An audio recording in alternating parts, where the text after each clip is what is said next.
मातेचा शोध लावणारा हनुमंत आणि या ठिकाणी नगरामध्ये कोणी स्वतःच सार्थक करणारा आहे का? मनामध्ये विचार आहे. हनुमंतराया नगर लंका धुंडाळण चालवा.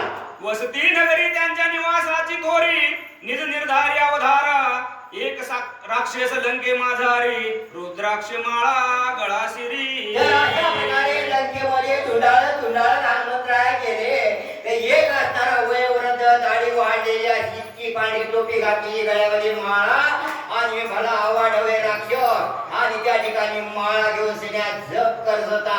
हा जपी कपी असणारा पण हनुमंतरायाने बघितला बाबा.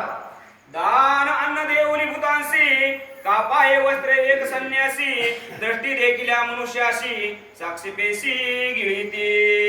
असं होतं बघा ते काय बगड्यासारखं होतं ते बगड्यासारखं. भरोसा ठेवायचा नाही.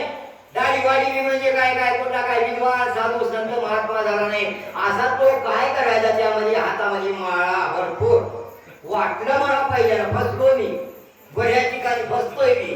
कारण हे असणारा लंकेमधला हनुमंतरायानं पाहिला आणि हनुमंतरायाला वाटलं हा कोणीतरी साधू असेल का.